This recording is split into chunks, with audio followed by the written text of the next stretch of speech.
Selamat datang di podcast NFL pertama di Indonesia.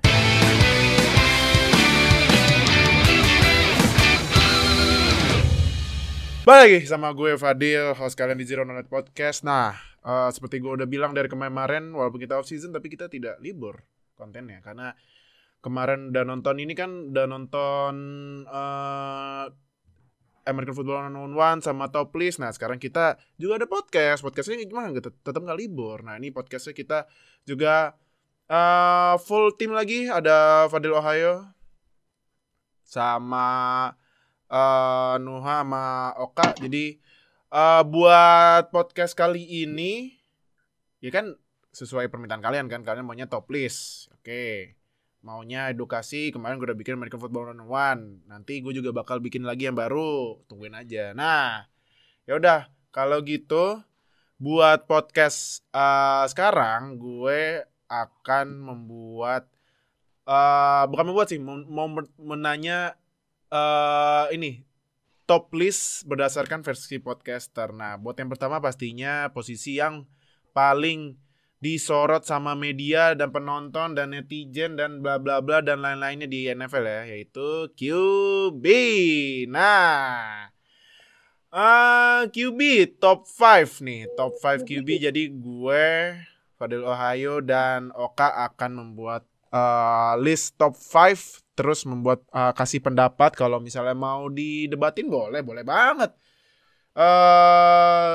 Masa nggak ada debat kan, biar seru kayak ini kan, kayak yang itu acara itu tuh pasti udah tahu kan. Nah, terus sama ini nanti Noah bakal bikin top 5 rookie QB. Nah, nanti kita tanya kenapa pilih itu. Oke, langsung aja kita mulai. Yang pertama dari Oka dulu kali ya, Kak.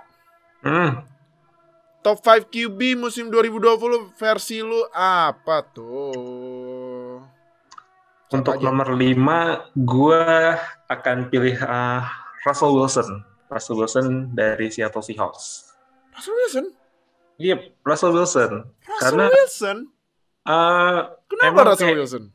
Oke, jadi kenapa gue pilih Russell Wilson di nomor 5? Karena dia udah buktiin dari udah dari beberapa musim sebelumnya juga bahwa dia udah layak disandingkan jadi kandidat MVP ya. Walaupun pada akhirnya di pertengahan musim dia mulai agak loyo kayaknya ya, agak loyo. Jadi emang kayak beberapa musim sebelumnya Wilson selalu on fire banget di pertandingan awal. Kayak beberapa pekan awal dia ada beberapa pertandingan di mana dia nyetak 300 yards passing dan multiple touchdown, dan walaupun itu emang standarnya dia sih, tapi dia tetap layak lah. Walaupun emang ada penurunan di pekan-pekan akhir, tapi dia tetap layak jadi top 5 untuk QB di NFL. Oke. Itu lu peringkat 5 ya? Peringkat 5. Oke. Kalau Fadil ini ya masih Kak. Dil, peringkat 5 lu siapa ya? Peringkat 5 gua Deshaun Watson. Oi, QB-nya Oka yang sudah tidak tahan di Houston. Tapi kenapa Deshaun Watson? Kalau menurut gue ya simpel aja sih. Menurut gue banyak tuh measure dari seberapa impactful gitu. Artinya seberapa berpengaruh quarterback tuh terhadap kemampuan tim dalam score point gitu. Kan intinya kalau di offense kan yang lu mau kan scoring points kan. Dan ya kalau pakai measure itu secara metric wise menurut gua ya dengan segala sesuatu yang terjadi di Houston ya mau nggak mau harus masukin Deshaun Watson ke top 5 sih.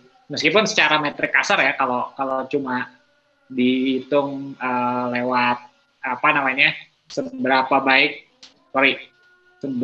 bagus dia dapat completion percentage sama seberapa besar poin yang dia generate, dia nggak masuk top 5. Tapi menurut gua, jadi gua berdebat antara masukin Ryan Tannehill di nomor 5 atau Deshaun Watson.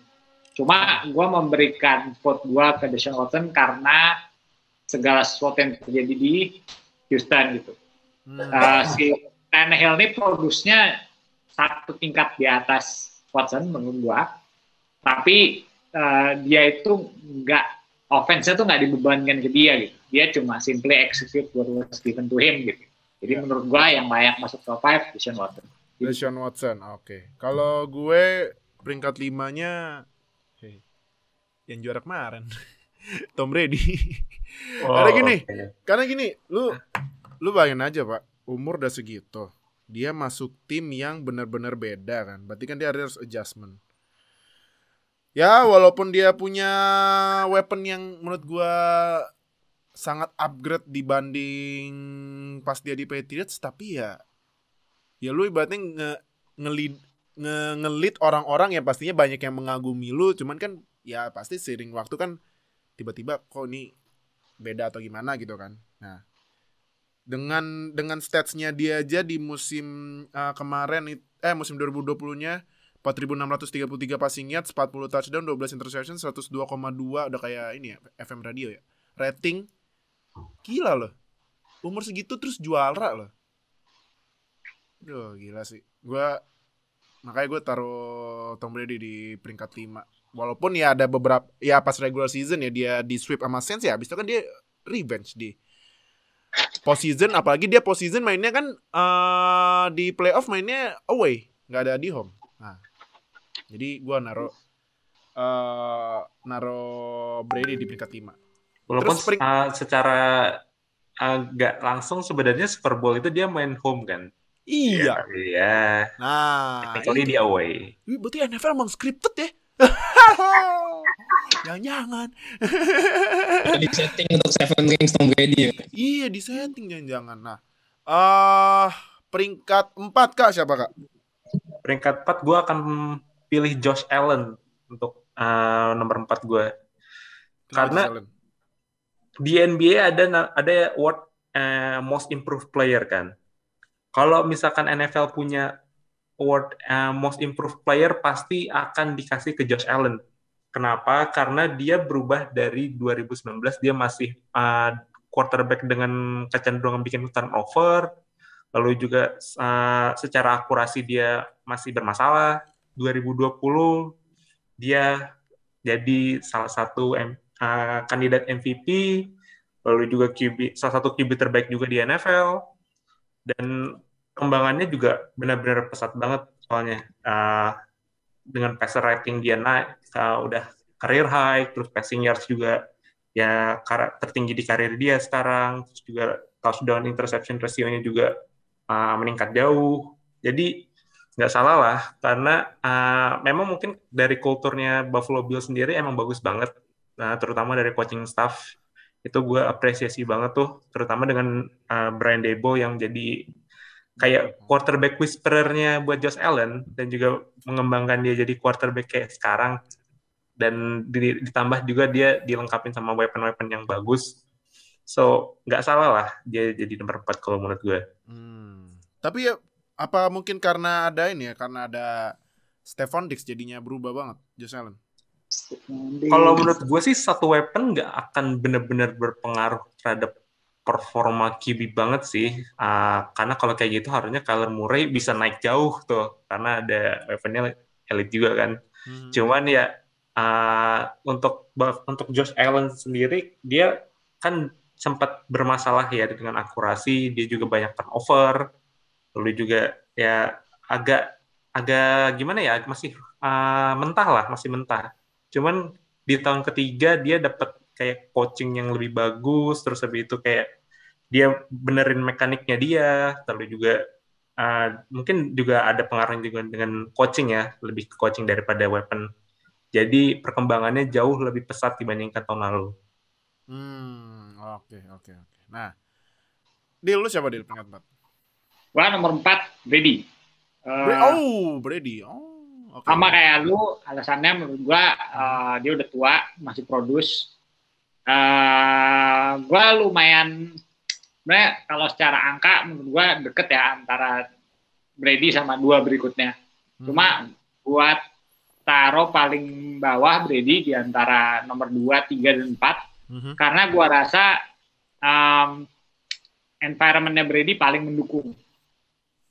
Tapi dia nggak bisa produce nggak bisa produce kayak yang lain gitu. Jadi menurut gue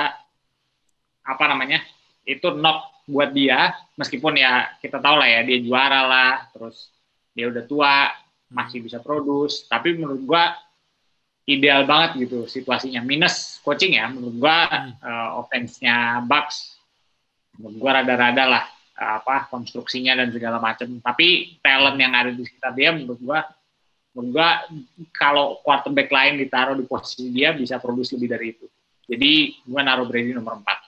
Oke, nomor 4. Kalau gue nomor 4 Deshaun Watson. Karena lu bayangin aja favorite weaponnya di trade sama orang favoritnya Oka, Bill O'Brien.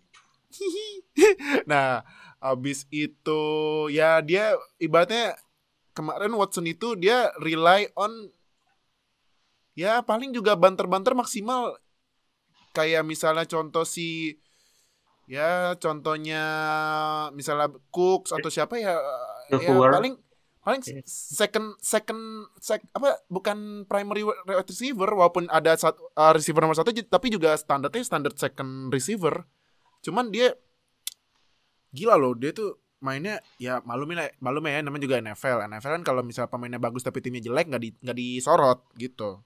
Nah, Deshaun Watson kemarin aja statsnya itu 4.823 passing yards, 33 touchdown, 7 interception, 112,4 pass rating. Gila kan? Jadi ya makanya kalau misalnya ada yang misalnya ditanya top 5 terus ada masukin Watson, pada bilang Watson. Iya, Watson emang mainnya bagus. Iya enggak. Ya karena timnya jelek jadi enggak ada yang nyorot gitu. Sebenarnya Watson mainnya bagus banget.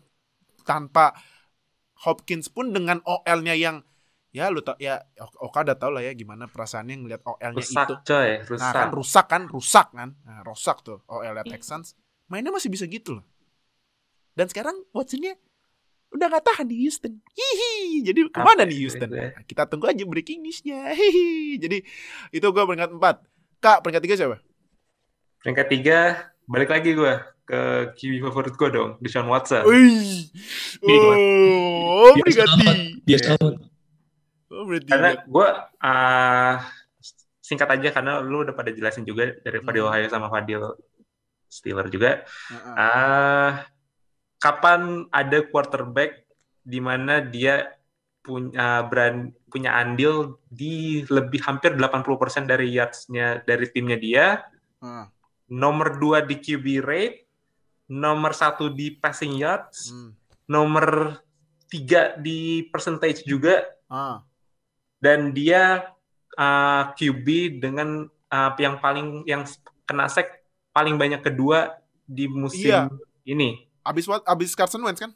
Ya, Carson Wentz ada sekitar 50, sedangkan Deshaun Watson yang 49 atau 48 gitu. Jadi Watson bisa put up number kayak gitu, udah itu hitungannya elit banget. Dan kalau misalkan timnya mungkin 10 kali menang atau 11 kali menang, dia harusnya udah di MVP consideration. Ya, dia jadi put up those number dengan WR yang seadanya, yang Brandon Cooks gue bilang cuma marginally number 1 receiver.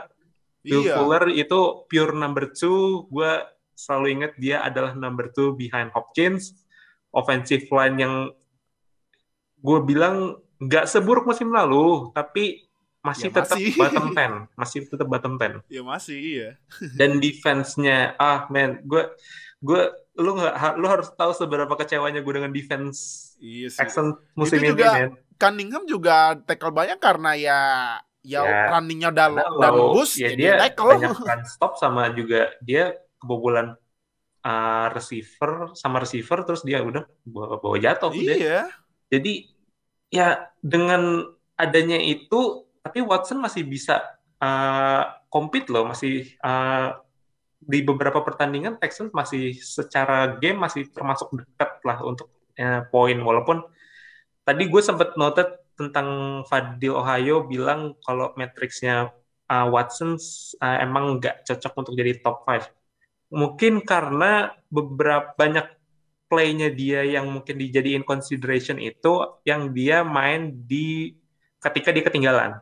Jadi karena ketika dia ketinggalan itu dia emang pasti nilainya untuk IPA atau mungkin beberapa metric point lain kayak PFF mungkin nggak segede kalau misalkan dia leading kayak beberapa QB nanti yang mungkin lo bakal sebutin. Jadi emang secara advanced metrics lah, secara poin penilaian dari beberapa sumber itu emang dibilang bahwa Watson nggak pantas untuk top 5. But I disagree. Dia bisa put up those stats dengan tim yang kayak gitu, dengan coaching kayak gitu, dengan organisasi kayak gitu. Itu MVP number, man. Itu MVP number. Gue nggak akan tarik kata-kata gue di situ. Gue setuju. Cuman ya balik lagi ya kan media dan lain-lain pasti menyorot kalau misalnya pemainnya bagus tapi timnya jelek ya nggak disorot. Iya. Kecuali kemarin special case Herbert ya. Cuman kan dia emang rookie karena kalau misalnya Joe Burrow-nya masih ya Joe Burrow juga jelek mainnya bagus Joe Burrow mainnya bagus timnya jelek ya Joe Burrow pasti otomatis. Cuman ya kalau buat Watson emang ya itu menurut gua sudah hal yang biasa setiap tahun. Sudah hal yang biasa gitu. Udah terbiasa dia dengan tim yang kayak gitu. Hidup Easter Bee. Masih lu Easter Bee denger kata Easter Bee langsung gini, congek kuping lu keluar gitu gitu ya. Satu kata buat Easter Bee adalah cancer, man. Nggak sekalian ownernya aja. Susah kalau buat nyuruh owner buat jual tim. Tanya aja nih. Nah, Dil, lu peringkat 3 siapa? Peringkat 3 gue udah di-mention juga sama lu, Josh Allen. Kalau gue naruh di peringkat 3 karena kalau menurut gue jumps out ya. Maksudnya kelihatan sempat ada di dalam MVP consideration juga. Terus improvementnya kelihatan jelas, terus dia kelihatan benar-benar comfortable dengan playing dengan timnya gitu. Menurut gue itu layak, numbers-nya pun mendukung bahwa dia masuk ke dalam konsiderasi top 5 quarterback gitu. Jadi gue naruh Josh Allen di nomor 3 karena menurut gue ya terlepas dari tadi ya lu mention soal Stefon Diggs, di-mention juga soal coaching yang memang bagus lah ya in place gitu kan. Kita juga lihat di siklus hiring kali ini Brian Daboll nggak bergerak kan, nggak kemana-mana kan karena kemarin digosipin ke Chargers tapi Chargers ngambilnya Brandon Staley. Jadinya ya lumayan jarang loh kalau menurut gua ada offensive coordinator di bawah head coach yang defensive minded dan dia nggak pindah-pindah karena biasanya diambil sama orang kan. Jadi itu sih gue rasa dia udah comfortable dalam sistemnya dan memang suportif. Cuma ya itu tadi kan kita butuh ngelihat dia bisa nggak sih keluar dari sistemnya gitu. Dia bisa nggak gue rasa bukan keluar dari sistemnya ya, tapi perform lebih dari sistemnya membiarkan gitu. Karena ada legitimate concern gitu kan. Oka nyinggung soal accuracy, bukan berarti musim ini tiba-tiba dia jauh lebih akurat, enggak, cuma offense mereka dibangun sedemikian rupa untuk menekan si inakurasinya dari Josh Allen gitu. Jadi kalau menurut gua in other season maybe he's in consideration for MVP, tapi di musim ini ada 2 orang yang mainnya out of their minds menurut gua. Ya itu nanti yang jadi top 2 gitu. Ya, makanya Josh Allen nomor 3. Oke.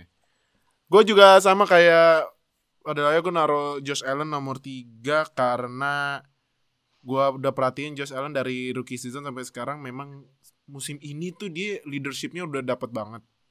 Mainnya dia yang biasanya suka nekat kan, apalagi pas yang rookie season second year yang dia loncatin pemain tuh. Rookie season kalau nggak salah ya.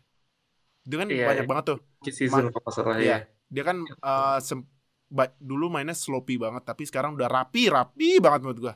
Ya mungkin efek mungkin juga karena efek ada Stephon Diggs ya, karena kan ya kemarin dia juga ngandelinnya paling John Brown gitu kan. Nah, cuman emang Josh Allen mungkin QB yang sudah ditunggu-tunggu oleh warga Buffalo sejak Jim Kelly ya. Habis itu ya lu tau lah EJ Manuel apa tuh siapa EJ Manuel. Nah, jadi Nathan Peterman, Pak. iya Nathan Pitt. Itu udah di tier lanjut lagi gitu. Kalau misalnya Tom Brady di undisputed GOAT, Nathan Peterman tuh ngomong D-nya bukan D GOAT. Kayak di Ohio State. Nah, gitu kan. Ini D harus ngomong D GOAT. Nah, jadi emang gue lihat Josh Allen mainnya jauh banget bedanya, beda banget. Terus juga dia kalau misalnya under pressure di pocket juga footwork dan buat ngindarinnya lebih bagus daripada musim dia kemarin, karena kan kemarin ya kan, karena kan musim kemarin dia kalau misalnya under pressure pasti ya kalau nggak fumble paksa maju tapi loss. Nah, ini dia bisa footwork maju kanan, maju depan dikit, kanan kiri gitu. Jadi beda banget ya Josh Allen. Jadi gue naruh Josh Allen ketiga. Nah, ini kayaknya top tuh sama aja ya. Cuman nggak tahu nih, kayaknya top tuh sama aja nih kali ya. Coba Kak, lu peringkat tuh siapa? Jujur ini agak susah sih sebenarnya. Kalau gue harus pilih. Kalau misalkan untuk purely 2020 purely 2020 aja. Biar nggak terlalu lebar. Peringkat 2 gue akan pilih Patrick Mahomes. Kenapa? No disrespect karena QB yang satu lagi itu emang punya ya one of the greatest season lah. Dan nggak cuman karir dia tapi juga mungkin seluruh QB di NFL. But Patrick Mahomes pun juga di beberapa pekan awal juga tetap masih di MVP consideration, bahkan dia forerunner juga di beberapa pekan awal. Ya mungkin sedikit minusnya karena mungkin dia mencoba untuk kayak lebih konservatif, dia nggak terlalu banyak untuk main lempar aja ke siapapun di 40 yard jauh di sana, tapi dia sekarang lebih calculated, lebih hati-hati, dan dia juga kayak mungkin approach-nya nggak kayak main lempar aja kayak karena mungkin dia punya arm power atau kayak gimana, cuman ya overall dia masih punya Patrick Mahomes number. Tapi mungkin nggak se-eksplosif mungkin pas dia first year sebagai starter ya, karena itu emang musim yang gila banget. But untuk 2020 gue tetap pilih dia Patrick Mahomes sebagai peringkat 2. Oke. Deal. Nah, Mahomes atau apa sama nih gini? Kayak sama nih, coba. Lu di siapa dia? Nggak, ya, gue sama kayak Oka juga, dan gue hampir yakin full. Lu juga jawab sama. Gue milih Patrick Mahomes buat nomor 2. Karena iya tadi gue juga setuju sama Oka. Ada pendekatan yang lebih sistematis di buat Mahomes approach offense-nya musim ini, dan baru gue rasa somewhat expose. Nggak bisa dibilang expose juga ya. Dia ketemu match-nya ketika di Super Bowl aja sih. Kemarin tuh dia dipaksa nggak bisa methodical gitu. Ada pertimbangan soal numbers-nya nggak sebagus musim-musim sebelumnya, tapi itu gua rasa yang banyak kontribut adalah O-line-nya jebol, Pak. Iya, sayang banget dari awal musim sebenarnya kan. Iya, dari awal musim. Iya, itu dia. Pertimbangan yang sama diberikan ke Mahomes adalah pertimbangan yang diberikan ke Deshaun Watson juga. Although on a different scale ya menurut gua.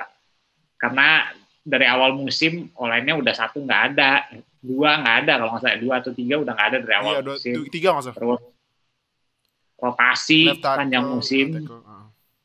Jadi ya itu ngaruh banget sih sebenarnya, karena banyak banget komponen yang nggak bisa jalan gitu dari offense kalau O-line lu jebol gitu. Dan gue udah bahas juga beberapa kali terutama pas kemarin ngomongin soal Super Bowl, as crazy as it sound ya, si komponen yang ada di sekitar Mahomes itu menurut gua kurang satu gitu. Si Kelsey kan gue bilang sebagai route runner, terus Tyreek kan gue bilang sebagai speedster gitu. Kurang physical presence sih, karena kemarin kelihatan pas di Super Bowl, pas Kelsey-nya ditubruk-tubrukin agak suls gitu offense-nya. Kalau menurut gue, as it sounds ya, menurut gue memang piece-nya kurang satu. Menurut gue nomor 3 di KC beneran nggak ada musim ini. Sammy Watkins keluar masuk IR, dia cederaan, terus sisanya ya bukan legit threat lah di nomor 3, whoever yang lagi main gitu, entah itu Hartman, entah itu other players gitu. Jadi dan running back position buat Chief musim ini juga agak suls gitu. Jadi kalau menurut gua ada nama besar gitu kayak siapa, Le'Veon Bell, cuma gua rasa penambahannya nggak terlalu ngaruh gitu. Itu ngaruh banget ke production-nya Mahomes musim ini kalau menurut gua. Offense-nya agak-agak disfungsional lah. Terlalu ngandelin Kelsey sama Teddy. Iya. Gue juga sama, kita top tuh ya Mahomes gue, karena karena ya walaupun sebenarnya cara main Mahomes ketahuan juga sih. Pasti kalau Mahomes lempar kan 2 kan, Kelsey dan Hill. Tapi dia juga supporting role-nya juga masih ada kayak Hartman, Watkins kayaknya nggak terlalu nggak terlalu kelihatan ya. Sama satu lagi siapa tuh namanya, DeMarcus Robinson ya, supportingnya ada ya, kurangnya sih di OL ya. Paling ya menurut gue yang juga masih kurang, walaupun rookie running back-nya juga ya mungkin buat season dia lumayan, tapi kan sempat gak main kan si C kan. Nah running back-nya menurut gue juga belum terlalu mensupport standar mainnya Mahomes. Tapi Mahomes ya masih bisa menghandle timnya 2 kali kalah di regular season sama masuk Super Bowl lagi loh. Ya walaupun di Super Bowl dimakan kan, dimamam tuh semua kan, sampai larinya udah kayak main Madden, lari belakang kiri kanan paksa lempar. Step nggak? Ya nggak kayak di Madden yang penting. Ya tapi Mahomes, wah gila sih Mahomes. Tapi iya, sama satu lagi, congrats buat Mahomes sudah punya anak. Semoga duitnya bisa membiayakan anaknya ke sekolah TK internasional lah ya. SD internasional. Cucunya Tom Brady dong berarti ya? Gue nggak ngomong ya. Kalau itu gue nggak ngomong ya, cucunya Brady ya. Nah itu kalau gue sih Mahomes itu, karena ya Mahomes emang exceptional ini sih player sih, emang one of a kind Mahomes. Nah peringkat pertama adalah yang ini kan, yang di North kan, NFC maksudnya. Iya. Kenapa tuh dah? Langsung deh. Kenapa NFC North ya? Iya, kenapa yang kemarin baru aja ini tunangan? Kenapa tuh? Padahal gue mau jawab Carson Wentz tadi. Itu kalau gue gitu, aduh, ini ntar ada yang dipertanyakan. Ini expert. Benar. NFC North, Jared Goff. Jared Goff. NFC North, Trubisky. Kenapa tim yang fansnya pakai keju itu?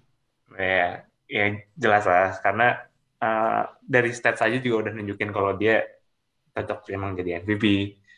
Ya, 48 touchdown, 5 interception, terus juga itu kalau nggak salah itu musim ini dia second highest passer rating sepanjang sejarah kalau nggak salah ya. Gue mungkin coba koreksi aja.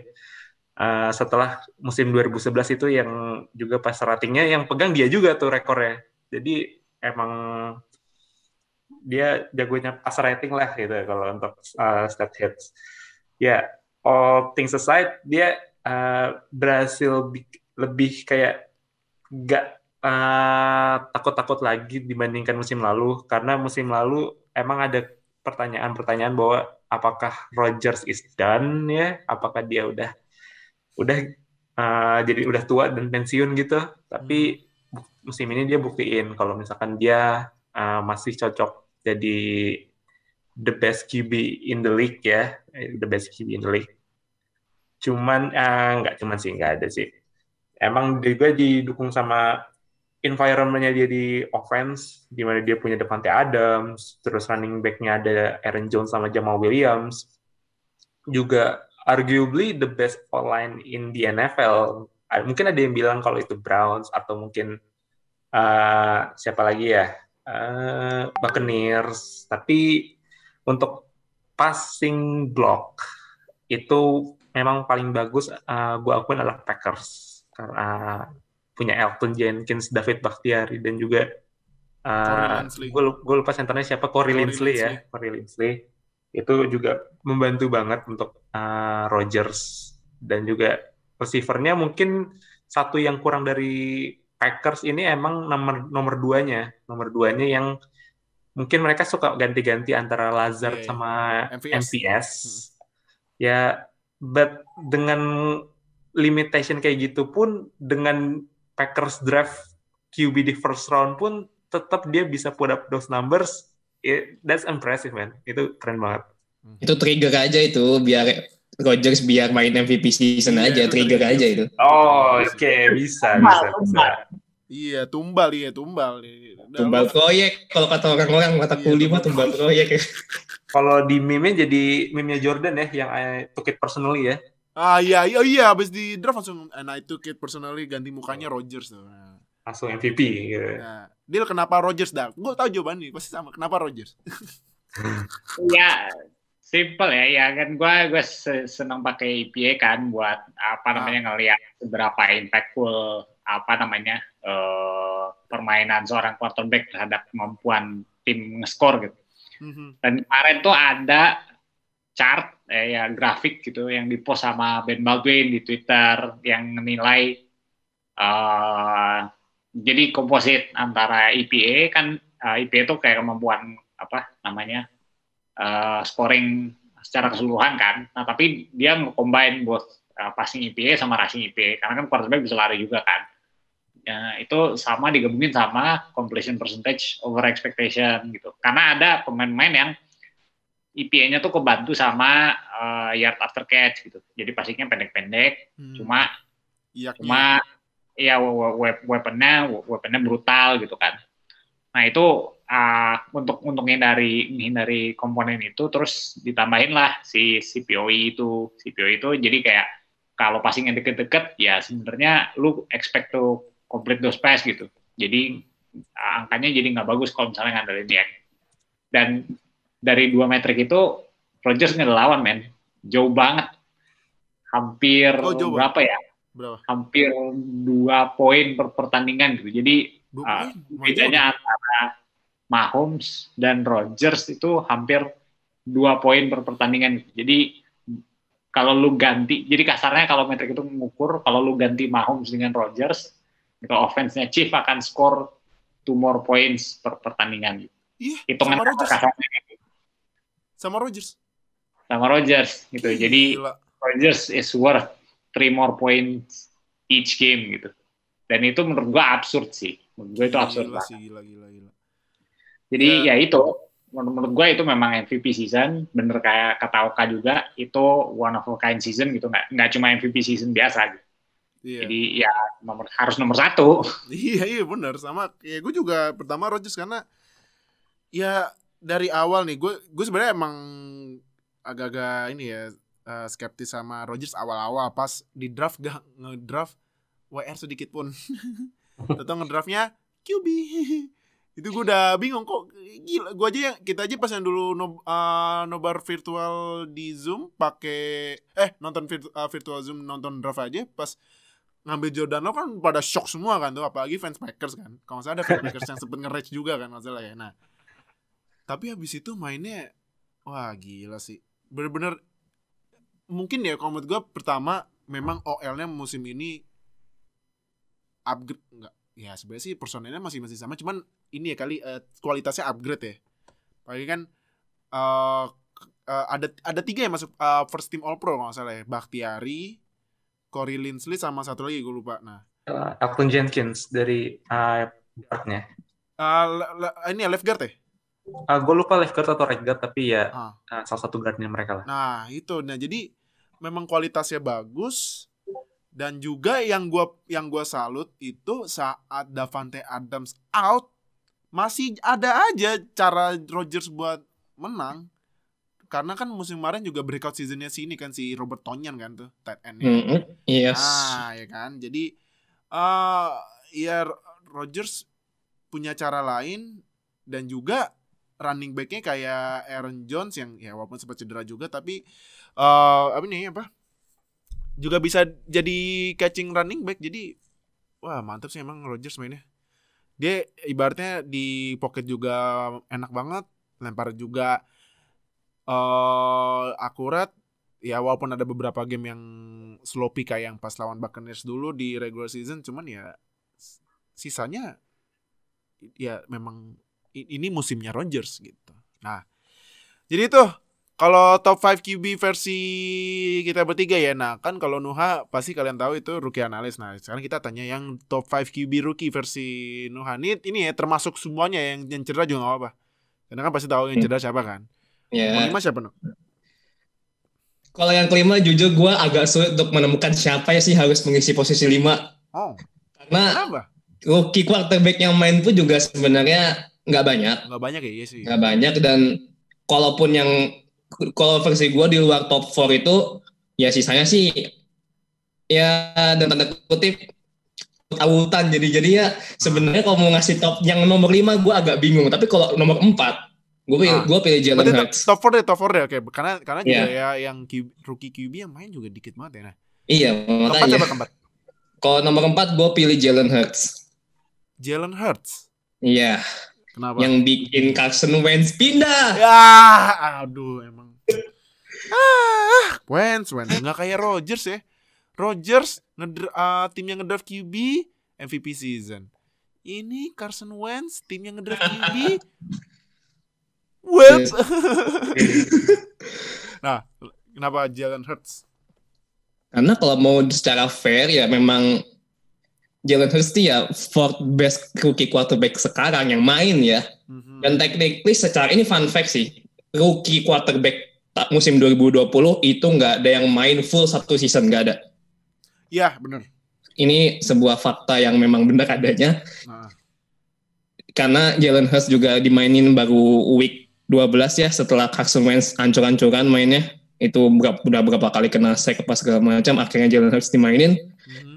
Dia dari berapa kali main tuh sebenarnya produce dia nggak jelek, tapi juga nggak bagus-bagus amat gitu. Dia ngebawa Eagles pun cuma satu kali menang doang. Tapi sebenarnya dia solid karena apalagi secara compare sama Carson Wentz ya.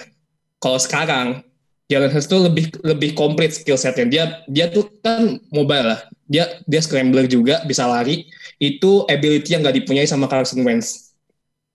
Jadi gue rasa Jalen Hurts could be the franchise quarterback, tapi kita lihat nanti di season kedua gimana. Oke. Peringkat 3? Dari Fadilaya atau Oka ada yang mau menyangga atau misalnya ngasih pendapat Jalen Hurts? Ada? Enggak juga sih. Enggak juga ya? Walaupun sebenarnya kalau untuk nomor 3 sama nomor 4, gue tahu sebenarnya nomor 3-nya ntar siapa. Iya sih. Antara 3 sama 4 ini rada toss up karena mungkin karena situasinya sama dan performanya juga rada mirip, tapi ya gue setuju sama nomor 4-nya Nuha sih. Dengan Jalen Hurts. Small sample size. 3 siapa? 3 ya gue bakal pilih Tua Tagovailoa sih. Iya. Oke, Tua. Oh, Tua. Iya, Tua Tagovailoa. Bukan yang out for season. Nah. Bukan. Kenapa Tua? Kenapa Tua kalau misalnya di luar ngomongnya Tango Vailoa ya? Tango. Gue bingung. Kenapa enggak Tego atau Tango Vailoa. Emang gak ada susah ya diomongin, tapi ya lama-lama terbiasa sih. Cuman case-nya gini, Tua itu kan memang di-prepare di awal, memang tidak bermain di season itu. Cuman entah mengapa ketika Tua main, akhirnya dia play, memang sempat beberapa kali winning lah. 3 game itu menang terus, nggak ada kalah. Cuman in other way, Tua ini memang masih terbawa movement dia, motionnya dia itu memang kayaknya sih Dolphins belum nemu gimana caranya protecting blind side-nya Tua. Kan dia kidal ya. Otomatis protecting-nya Tua itu beda dengan biasanya kalau misalnya quarterback yang pakai tangan kanan. Quarterback tangan kiri tentu lebih banyak PR di right tackle sama right guard. Gimana caranya buat proteksi Tua di bagian situ. Itu kan yang menjadi PR-nya musim ini, dan gua rasa memang musim ini itu Tua memang nggak terlalu banyak klop sama offensive scheme-nya, karena memang satu karena faktor dia kidal, yang kedua dia kan juga ini ya, bawaan injury dia tuh kayak masih haunted offenses Dolphins. Tapi gua rasa walaupun di luar sana setelah ada berita katanya Miami mau trading Tua for Deshaun Watson, emang sih kalau misalnya mau dibandingin jelas kalau misalnya Miami dapat Deshaun Watson, Dolphins automatically playoff contender, udah pasti. Tapi gue masih percaya kalau Tua bakal menjadi franchise quarterback-nya dia. Rookie season wajar kalau misalnya mainnya nggak begitu bagus, wajar lah. Apalagi belum ada lagi kan quarterback yang pakai tangan kiri sejak Steve Young. Bukan Steve Young, ada lagi ini QB-nya.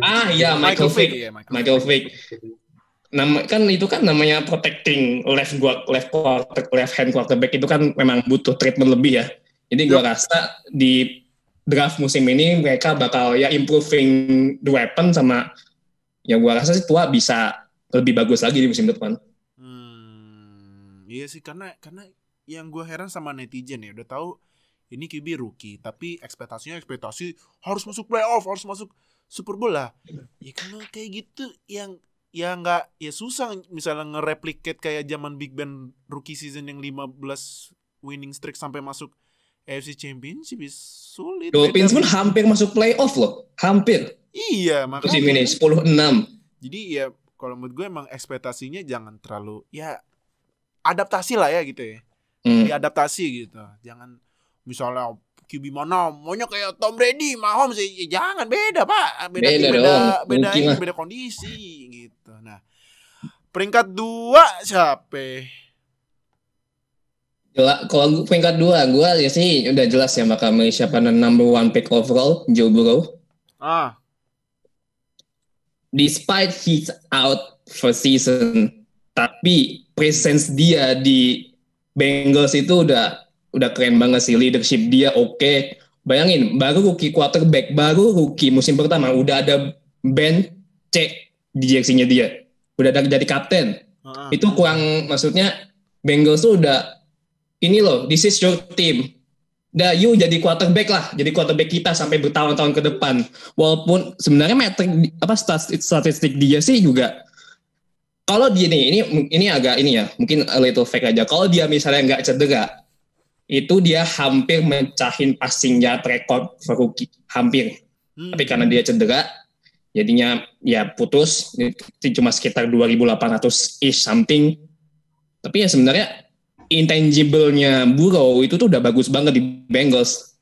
Emang sih kayak proteksi dia tuh memang, proteksi Bengals buat Burrow tuh musim ini memang hancur banget. Offensive line mereka tuh berantakan banget. Itu gimana ya, kayak quarterback udah bagus, yang di di zaman dia college tuh kalau main di pass itu akurasinya tuh mantep luar biasa.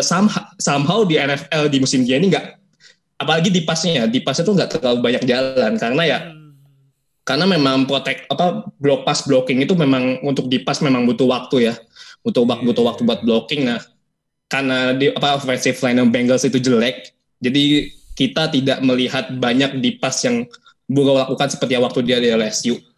Karena menurut gue di pass-nya Burrow tuh waktu di zaman di college ya, itu akurasinya bagus, dan itu menjadi senjata bagaimana Ja'Marr Chase ketika main di LSU. Itu duo Burrow Ja'Marr Chase itu benar-benar gokil. Jadi gue rasa sih PR-nya Bengals ini memang harus proteksi Burrow habis-habisan. Drafting Penny should be a solution for them. Iya. Kayaknya Bengals harus ngedraft ini sih, Penny Sewell ya, yang best offensive tackle prospect ya di draft nanti. Kasian juga Burrow kalau misalnya sembuh cedera lagi, aduh emang parah oleh Bengals. Ya yang pertama, kenapa offensive rookie of the year? Gue udah tahu siapa. Ya udah jelas lah ya siapa yang menang offensive player of the year. Justin Herbert. Rookie of the Year. Iya, offensive player. Karena ya secara statistik udah bagus, mecahin rekor rookie, 31 touchdown.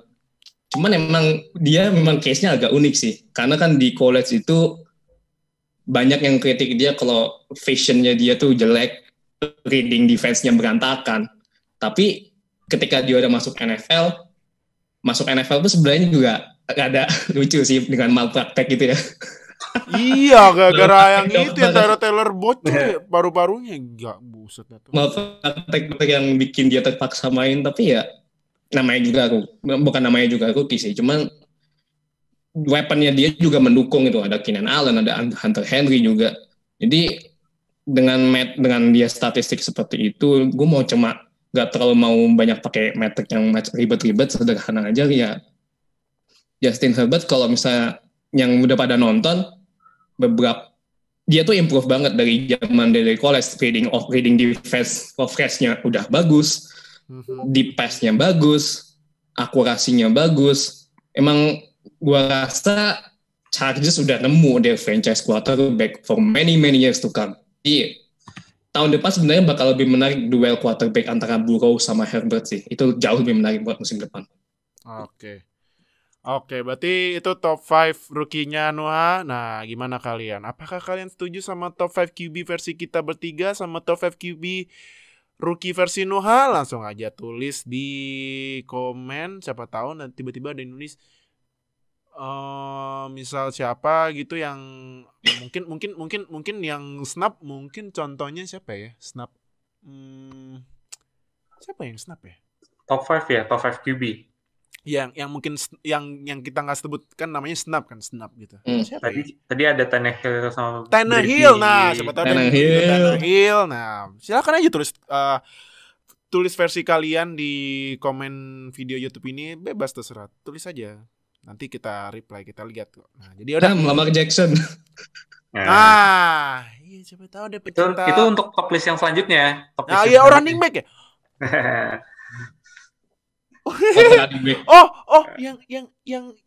yang coaching staffnya jadi head coachnya Texans ya.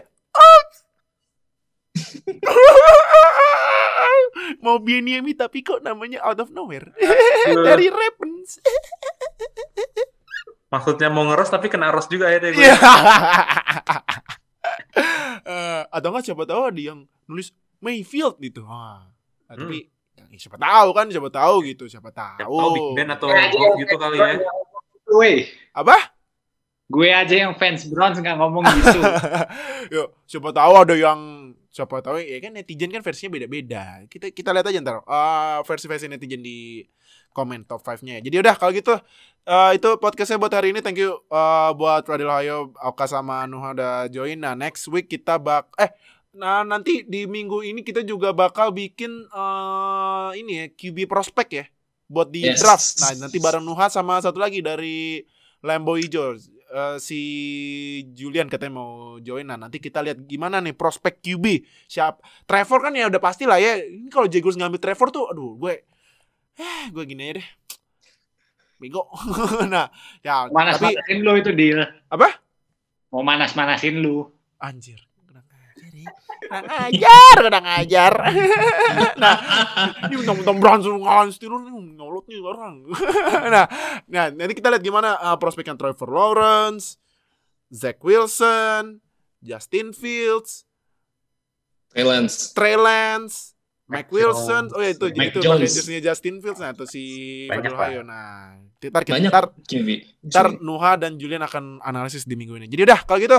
Thank you yang udah nonton di YouTube. Jangan lupa subscribe, klik lonceng sambil subscribe biar kita upload dapat notifikasi langsung nonton biar update sama NFL di Indonesia dan channel kita. Dan jangan lupa like, comment, share video ini. Yang didengerin audio only di Spotify langsung klik follow biar tetap update sama podcast kita. Jadi dah, thank you udah nonton dan dengerin. See you di episode selanjutnya. Dah. Terima kasih telah bergabung dengan Zero Knowledge Podcast.